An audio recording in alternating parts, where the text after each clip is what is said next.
Hello, I'm Nancy Sutton Pierce. I'm the author of As You Desire, which is a sex column that comes out twice a month in anewscafe.com, and you'll also be able to find it on my website, asyouDesire.net. Today I'm going to be sharing with you my introduction to this topic, and I'm going to be reading the columns that I've written, plus I'll be throwing in a few nuances that maybe I didn't think about at the time or have come to me since then. Sex is my favorite subject. Anything and everything connected to living a sexy life enthralls me. And now, twice a month, I get the opportunity to share with you in all ways which we can all experience living a sexy life. When this idea was presented to me, I didn't hesitate to say yes. There are pivotal moments in life when opportunity knocks. Being prepared and willing to leap are key factors in taking charge of those moments. This is one of those moments for me. Being able to put my written word where my mouth has always been by sharing my interest and vast curiosity in As You Desire is a thrill. Frankly, my husband and I were a little nervous at the beginning. We weren't really sure what was going to happen, what kind of feedback we'd get. Ideally, we would get positive feedback, and we have been overwhelmed by so. As You Desire will be honest, entertaining, and often a little raw in our discussions about sexuality, sensual pleasures, and relationships.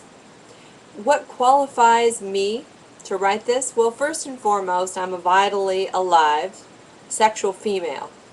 And as a woman, I add to that list wife, mother, grandmother, girlfriend, nurse, health educator, wellness coach, yoga therapist, yoga studio owner, radio talk show host. Oh my God, that's exhausting, but that's my list.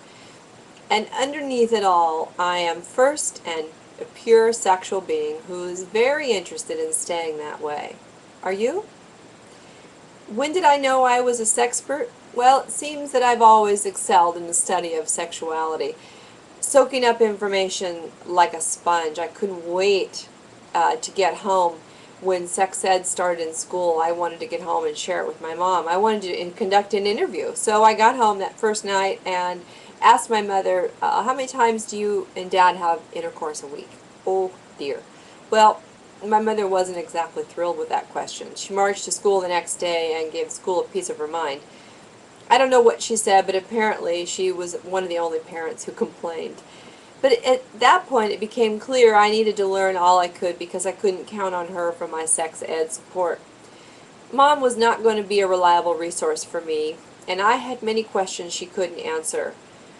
Many mothers and fathers out there struggle with this same concept. They don't know where to begin with their kids, and so I'm hoping that I come up with some ideas and even my columns to share with your children, your growing children, teenagers in particular, about some of the concepts that I discuss.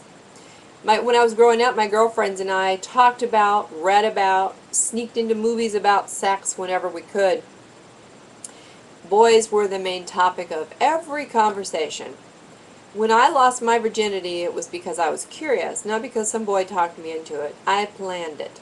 I know that's not true for a lot of girls. So I'm here to support them in making sure that when they have their first sexual experience, it's because they plan it. In college, my favorite class was the human sexuality class. My teacher's name was Allure Jeffcoat. Yep, that was her real name. I thought about using it for my pseudonym in this column, but was talked out of it. We talked about every topic under the sexual sun. I loved it. Everything was interesting to me. Even what might be considered taboo topics became areas of fascination.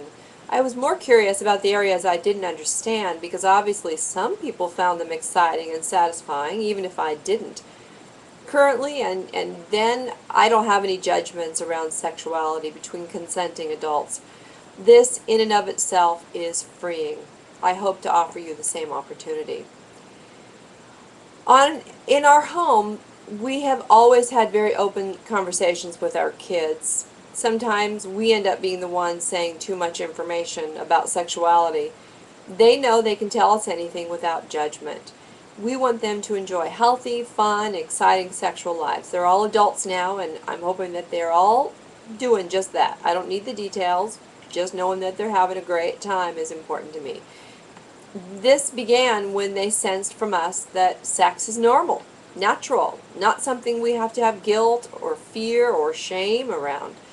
As parents, we set the tones for our kids, so we need to have a clear understanding of our own beliefs and how they're impacting our words and our actions. Despite my mom's lack of sexual knowledge, my own curiosity and experiences created an early comfort with being open and free sexually. Her gift as a parent was in not laying her own fears and ignorance onto me. I grew up knowing sex is natural, normal, functional, fun, and playful. I know that enjoying being sexual is our birthright. Yet so many people suffer deep fears and guilt, frustration, ignorance around this subject, which is often based on religious teachings. I'm going to be bringing these out into the open so we can recapture the free-spirited enjoyment of our sexuality. It's all about attitude, and I'm here to help our society recognize we have a choice in the attitudes and beliefs we hold to be truth. We have joined this life and body to learn, create, and enjoy. We can choose joy over sorrow, expression over suppression, freedom over restraint. What do you choose? My goal is to help you keep that sexy spark alive within yourself and your intimate relationships. In order to do so, we need to blast this subject wide open. No topic's going to be off limits. I'm sending you all an open invitation to write to me. Ask anything. The only rule that I have is that you keep the respect bar high. We're all here to grow and learn. We're not here to criticize or judge. You can offer up your personal experiences and concerns. Remember, we're all the same, sharing a desire for love, acceptance, happiness, and abundance, and a sexually vital life. Many of you, however, want this but don't have a clue where to begin. So my next column, we're going to begin with a little flirting. Please write to me, asyouDesire at ymail.com. Check out my website, asyouDesire.net. I'll be back with much, much more. Stay curious and stay sexy.